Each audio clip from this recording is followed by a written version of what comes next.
हामी आज बोटिङ गर्नको लागि भनेर निस्क्यौँ घरबाट है त सबैजना। अहिले यति बेला चाहिँ एकदमै चर्को घाम लागिरहेछ।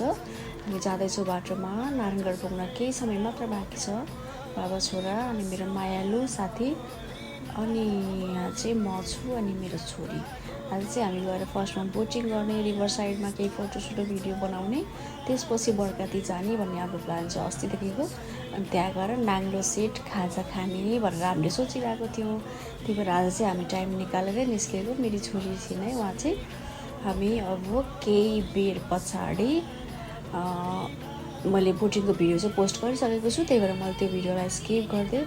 मैले चाहिँ बर्काती पुग्ने टाइमको भिडियो मात्रै हाल्छु भने चाहिँ फाइनल्ली हामी बर्कातीको बाहिर पुग्यौँ। सरी के भन्छ, सप्तगण्डकी कलेजको रोडमा रहेछ यो चाहिँ है।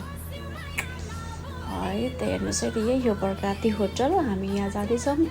आयो हाम्रो खाजा नाङ्लो सेट। मैले बिचको भिडियो डिलिट भएछ, मैले बिचमा पनि बनाएको त्यो भिडियो, सरी। त्यही भएर मैले चाहिँ खाजा आएको अनि यहाँभित्रको डेकोरेसन सबै खिचेको थिएँ, तर त्यो भिडियो डिलिट भएछ।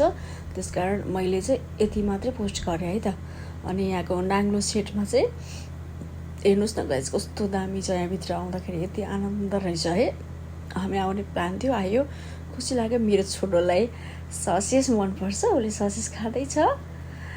एकदमै राम्रो लाग्यो, एकदमै राम्रो। तपाईँहरू पनि एकचोटि आउनुहोला, सर्च गर्नुहोला बर्काती होटल भनेर, अनि फेसबुक पेजमा आउनेछ। र एकचोटि आएर यहाँको खाजाहरूको टेस्ट लिनु होला। मलाई चाहिँ एकदम मन पर्यो। हामी सब, मेरी छोरीलाई चाहिँ पिज्जा मनपर्ने भएर उसले चाहिँ पिज्जा मात्रै फोकस गरिरहेछ। खाना चाहिँ यति धेरै भयो कि हामीले यो सकाउन नसकेको भएर हामीले 50% चाहिँ पार्सल गरेर घरमा लिएर आयौँ है त गाइज। अनि त्यहाँको खाजा एकदम सबसे मिठो चाहिँ मलाई के लाग्यो भने, मेरो छोरोले देखाउँदैछिन है, मेरो छोरोले देखाउँदैछ। छोरो के मिठो लागेर देखाइदेऊ मम्मीलाई। भन्दैछ मेरो छोरो, यहाँको बिरयानी एकदम बेस्ट रहेछ। मेरो साथीले पनि यही भन्दैछिन्।